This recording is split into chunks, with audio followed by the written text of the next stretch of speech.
This program is brought to you by Tab. We're on. Download the app today. What are you really gambling with?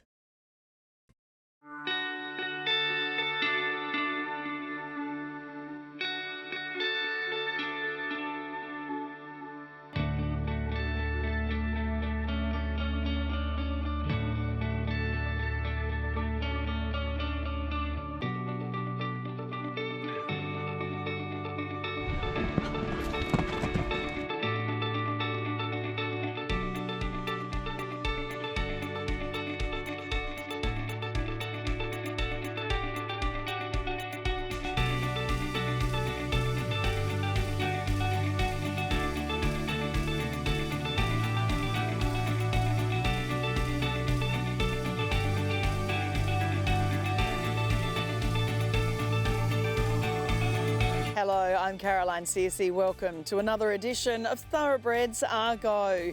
Coming up this week, a wonderful boost for the incredible volunteers at Riding for Disabled as Oban Burumai wins Sydney's $10 million Golden Eagle and the New South Wales RDA receives over $500,000. We catch up with Ian Travers from Richmond RDA to hear what this means to this vital organisation helping riders with disabilities. Every Australian state and territory has its own thoroughbred rehoming programs, and here we look at some of the new Racing Victoria plans to ensure all thoroughbreds in that state are well cared for throughout their lives. And another story of following a horse you loved in the racing stables through to its life away from the racetrack in Arrowfield Studs Strapper Stories. That's all coming up on Thoroughbreds Go.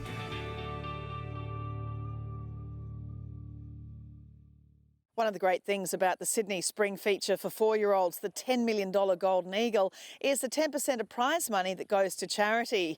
When Japanese runner Oban Burumai crossed the line first last week, over $500,000 went to Riding for Disabled in New South Wales.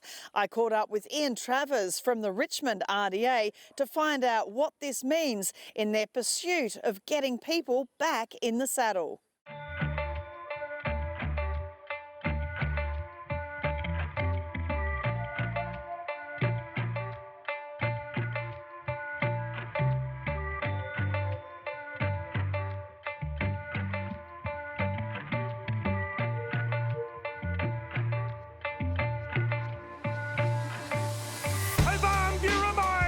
Japanese stallion bomb them around Burumai.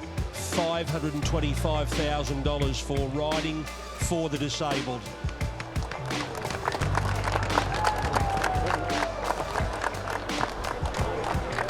It was an awesome atmosphere. I've never been to Rose Hill on a race day. It was just unbelievable.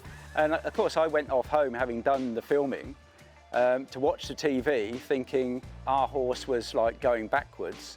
And then my wife pointed out to me that our horse was actually in fourth and about to tear through to the front.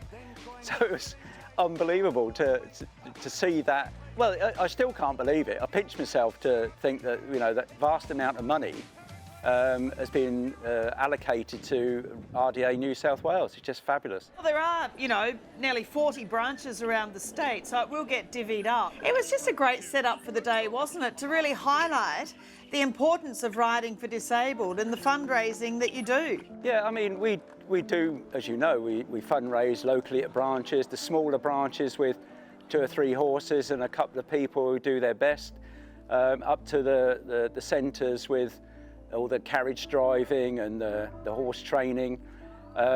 Huge differences between them, but at the end of the day, they all need volunteers and they all need support money. But at the end of the day, we are a charity and nobody gets paid to do it, you know? We've obviously filmed out with you and formed a great relationship with, you know, Elton and Gibson. Sadly, Elton is no longer with us. But RDA, what you do for not only young kids getting on horseback, whether they have, you know, some sort of a physical problem or, you know, a mental problem that they need to, you know, be made to feel good.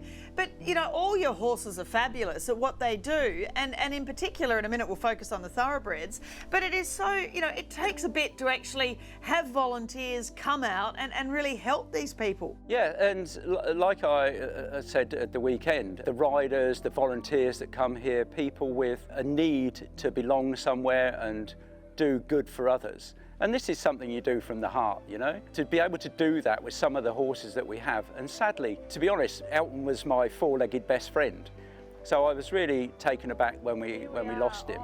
And hopefully we can get another X-Track racehorse, because of the intelligence and these amazing animals are just phenomenal. And the kids all love them. People say, oh, you know, riding on big horses, these are the most gentlest, beautiful animals that you could work with, you know, and they're just wonderful. Thoroughbreds, you know, not straight off the track to do this sort of work, but horses that have been show jumping or doing some sort of, you know, recreational pursuits for a number of years. That's what you're looking for, isn't it? You know, that slightly older thoroughbred that's really, really quiet. Absolutely, and you know, we've proven that these guys are out there, and funny enough, Gibson came straight out the paddock. It was only because he was so special. He was in a paddock with 3 or 4 others. I think it's David Williams Stables up at Freeman's Reach. And he said, come and look at this one. And I went out and I saw this guy stood there, and he was tearing around with all the others. And when he saw me, he just stopped and come over, and I leant on the fence and went back to him, and he came over and put his head on my shoulder. And I said, we'll take that one. And that's how we ended up with him. But he's never been an issue. He's never been a problem. He got into the workload, and he probably saw it as a respite from, you know, the race training and all the rest of it, to doing 3 or 4 hours a week and getting fed, manicured, chiropractor, dentist, farrier. You know, it's a lovely living, you know. So maybe if we can find another one like him, or going forward, as we look for horses, we do look towards thoroughbreds that have done some sort of sport or training. These horses, the thoroughbreds, don't stay in the same home necessarily forever. But, you know, when they do come to the end of their time as a competition horse, or someone wants to move them on, I guess they should always be looking at organisations such as the RDA. If, you know, obviously, as I said, if it has that great temperament and has done a lot, and, you know, if they think it's bomb-proof, why not try and send them your way? Absolutely, and this is something I've been, you know, trying to influence some of the other centres into talking to racing stables, and, you know, some of the centres that are up near the Hunter Valley. They must have mares retiring and, you know, horses retiring that, as long as they're going to a good home, they're happy to let them go. They don't want them to expire without actually doing anything else.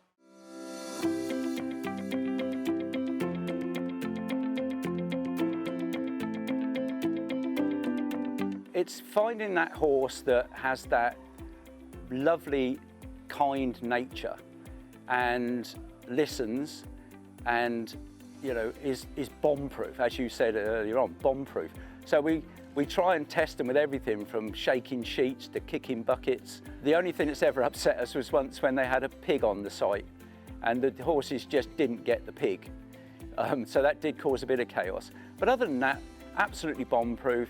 The ability to be happy to just walk and trot. Very little cantering done unless someone's exercising the horses. They're left to roam around the paddocks and run. We send them away on holiday in December and January, and they go to Kurrajong, where they have these amazing paddocks and creeks and stuff they can swim in, and they come back in absolutely immaculate condition and straight back into it. And these are the sort of horses we want. We don't want to bring them back and have to retrain them. It's that walking up to the ramp, and they sense where somebody isn't a rider, and they'll just get on the horse, you know, and the horse just stands there and just looks at them. It means the world to them, doesn't it, to have this absolute highlight of the week, as they've said to us in the past. 1 hour a week is the best hour of their week. And, you know, you've over the years, you've met some of the people, some of the riders, from Matt to all the characters, and it's so much enjoyment out of it. But what they're also getting out of that is physical exercise. They're learning balance, they're learning communication, they're learning timing, they're learning how to be quiet, how to instruct, how to give instructions to the horse. You know, the young lady that comes up and rides, one of her legs doesn't have any use, and one arm, and then, you know, rides around the arena on her own, on the horse. You know, and you have to look at that and just think that is sheer determination. The volunteers, this is another thing that, you know, RDA is so great for, is it gives people, you know, Mal, you know, Kate, you've got all these fabulous people, as to all the RDAs around the state, who volunteer their time, and you know, they are just salt of the earth, fabulous people, aren't they? Well, you've met a lot of them, like Mal and Wendy and the coaches and some of the volunteers. You know, they're not being paid to do this. They come up because they love doing it. It's part of their week. I'm the same. You know, I come up here and do stuff because it's just a fantastic place to be. And now, funny enough, there's nobody actually on site now, so it's quite quiet. You can just sit with the horses and just watch the horses now come up and look and see, you know, I'm sure he's going to give us our hay in a minute. You know, just amazing. And that interaction with guys with all types of disabilities is like magical. It just works. It's just something we really enjoy passing on and make it possible for these guys to come and do it. Main event of the day, of course, it was the running of the $10 million James Squire Golden Eagle, won today by Obamburumai, ridden by Josh Parr. It's a substantial amount. There's a lot of them who have the same issues as we do, being on an open plain in front of the Blue Mountains. We get a lot of damage from the conditions, the weather, wind, and so repairing fences and fence lines and making it safe and secure. Some of them don't have, we've got a beautiful ramp that we've built that is, you know, going to last for 10 years, plus hopefully, but some of them still rely on the old mounting block, you know, and so to be able to get those things to assist the riders to get on. We have a thing called, we call it Tinny. It's a mock horse where we can get guys on to stretch their legs before they ride. And they cost a couple of $1,000s. Replacing bridles, replacing head reins, saddles, you know, all of this costs money, you know, and it's to have that money made available to be able to spend it on that and develop the site or put better facilities in for the volunteers and the riders and, you know, safety things for the horses.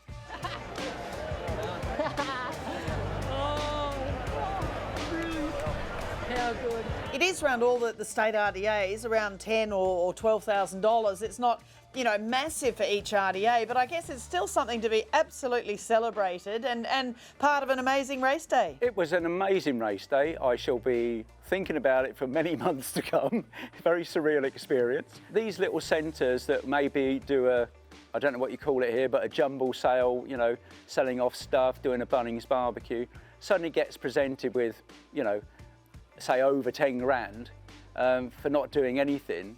It's got to be treated as an absolute blessing and a bonus to give them that opportunity to go and get stuff that they've always wanted. If we get a proportion of that money, it'll allow us to, my famous saying of bums in saddles and smiles on faces, it will allow us to continue to do that, make the facilities better, be able to do a little bit more for the riders and encourage them, you know, get us transport to go to more competitions. There's lots and lots of things it will help us with.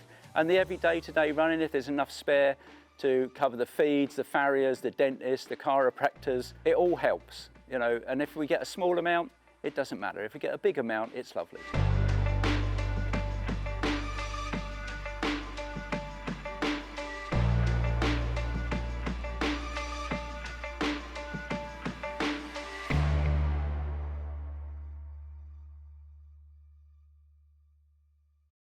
Such incredible work these volunteers do, and RDA is always looking for support, whether it's volunteers or through donations. Coming up after the break, some more fantastic initiatives from the Racing Victoria Off the Track program.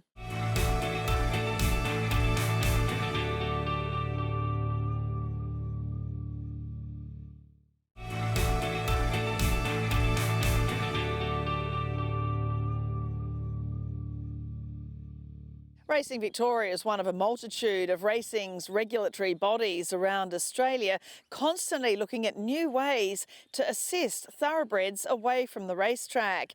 And they've come up with 3 new initiatives heading into 2024. I caught up with Mel Ware to tell us more.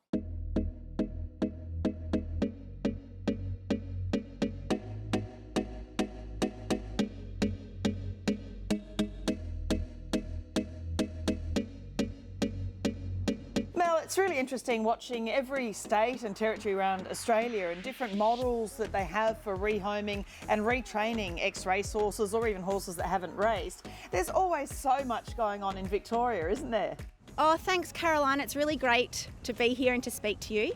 Yes, we're always doing more work in the post-racing equine welfare space, and now that we're 1 year into our 5-year equine welfare strategic plan, we continue to refine and develop new programs and initiatives really based on the data that we've got, new research and better understandings of gaps that we can be filling. It's always really great as well to collaborate with the other states to see their new programs and initiatives and to take some inspiration from what the other states are also doing. Well, over the years, you've had lots of different sort of, models of ways that you do things, accredited retrainers and checking up on people that are actually sending horses back out to new owners. And, there's so much that's gone on. But I just love a couple of the fairly new initiatives from Racing Victoria.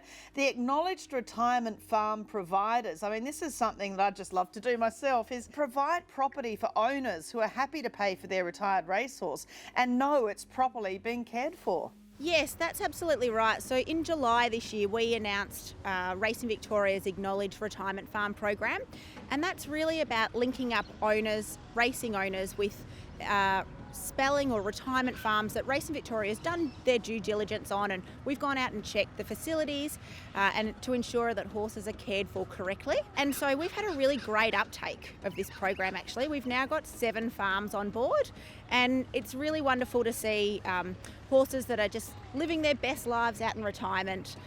We were speaking with off-the-track ambassador Jackie Felgate earlier this week, and her retired thoroughbred Red is down at Pullenboone South and living his best life at Jen Rounds' retirement farm down in the southwest. If people come in and apply and maybe there's a little bit of work to be done or they need a little bit of guidance on how their properties could be set up, that's when our equine welfare team can step in and provide some guidance and advice on what might need to be done. So whether that's the size of paddocks or fencing or water sources, whatever that looks like, we're always here to provide advice and guidance if anyone needs it. We really want to close the gap essentially with racing owners, providers, retrainers, and acknowledged retirement farms and all our suppliers and providers that we've got on board. Equine welfare and looking after and caring for horses is really a collective effort. So it's about bringing everyone in and closing that gap and better communication where we can.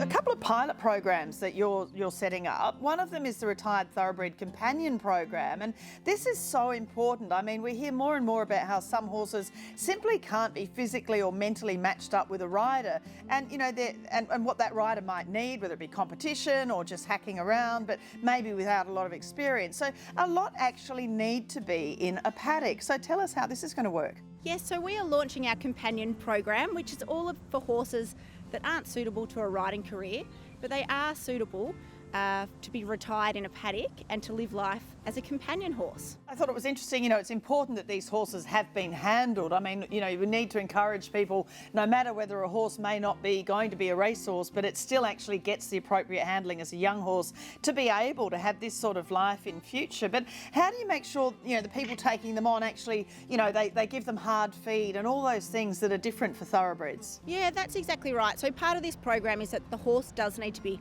quiet and have good handling skills if he or she is going to be a companion horse.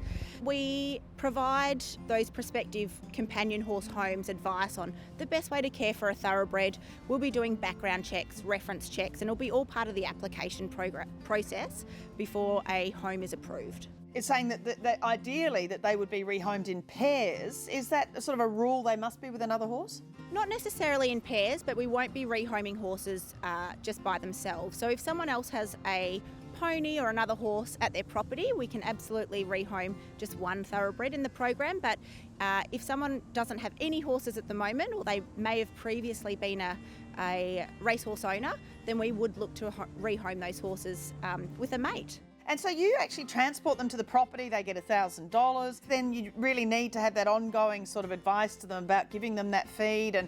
But they also get the $500 for the ongoing costs, which are probably largely veterinary sort of costs. So it really is a financial help as well as an advisory sort of role, isn't it? That's right. So we want to incentivise these companion horse program suppliers to consider taking on a retired thoroughbred instead of any other breed. So we have lots of inquiries of people looking to take these horses on, and we want to position thoroughbreds again as the breed of choice for people to consider, even if it's just a companion home, rather than any other breed.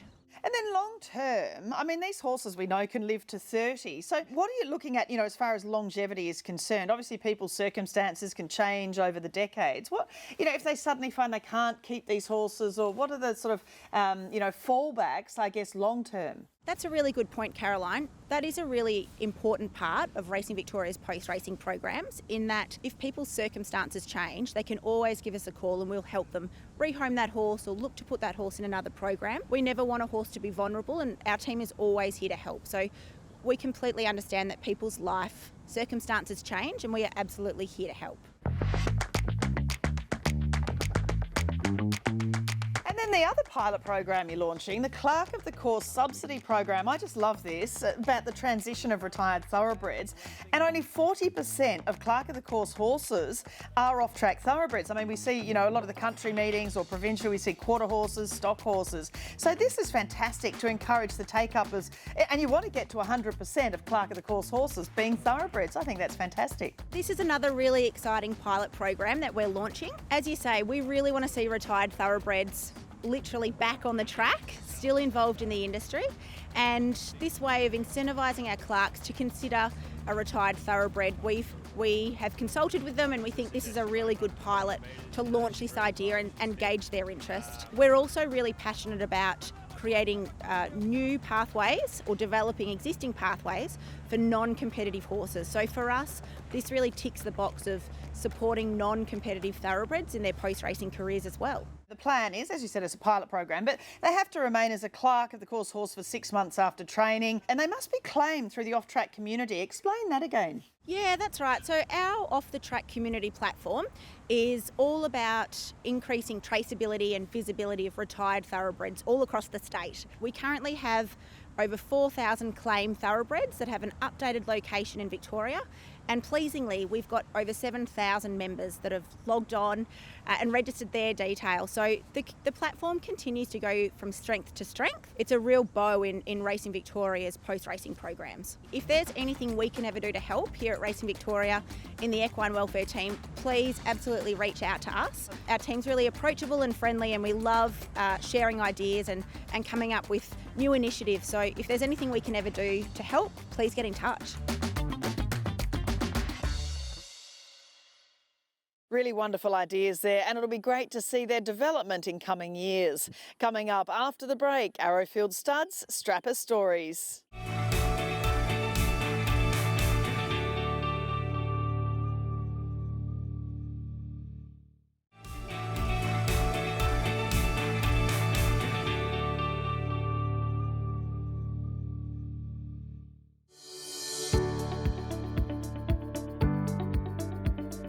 The main horse that comes to mind is a little schnitzel filly, the veal thing. We called her Snitty, was her stable name. She was a tiny little thing, and she was first sent out by the owners to Tim Martin's property where I was working, and we broke her in there. She was so quiet from the get-go. Her first ride, it was like she'd been broken in for months. She was a lovely little horse. I fell in love with her. I was also riding work for Craig Ritchie, who was going to train her, so then when she went in there, I started riding all the work in there as well. And she was a lovely little thing, very small. And she had her first trial at Randwick, and she finished second last in a big field. And Tommy Berry rode her, and he came in and said, "I wish they all tried as hard as she did. She really wants to do it, but she's just too small." And Craig said to me, when she goes to the trials next, if she finishes in the first half, we'll let her race, but otherwise we'll send her out to be a broodmare because we'll devalue her if she races poorly. We got to Randwick that day, the trials, and she finished fourth in quite a big field. So she was given the okay to race, and I took her to Cessnock a few weeks later, and she finished fourth. She wasn't beaten very far. Not long after that, I had my accident, and then I was in hospital.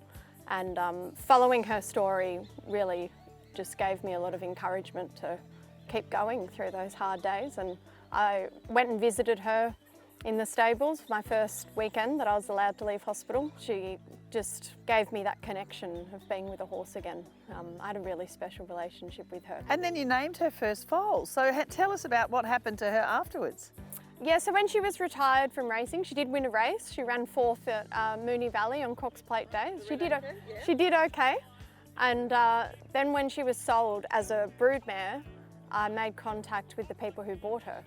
And they're really lovely people. They sent me updates on her all the time, and she was put in foal to Deep Field. And her first foal, the owners contacted me and let me know that he'd been born, and they let me name him. So I named him Remy after the horse I learnt to ride on, and his race name was Lord Remy. And he's gone okay. He's won a few races in the bush. She's gone on to have a few more foals now, but I keep in regular contact with them to see how Snitty is. And it's incredible that bond that you have. You remember every detail, and this is what people working with these racehorses that, you know, the racing world needs to tell the world, that you remember every detail about the whole journey she had as a racehorse. Yeah, they're like your family. They're part of your family like a pet dog is. We love them so much. I remember details like that of every horse that I've worked with. I always say I forget people's names often, but I never forget a horse's name or their face or anything about them. They mean so much to us. Everybody in racing loves horses. You couldn't do it if you didn't. It's very hard work, long hours, early mornings, but we do it because we love the horse.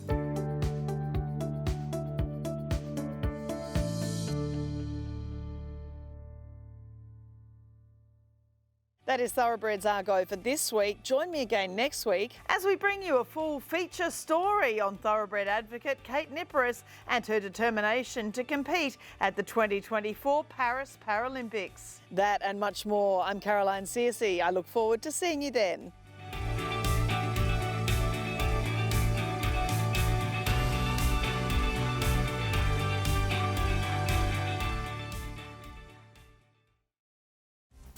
This program is brought to you by Tab. We're on. Download the app today. What are you really gambling with?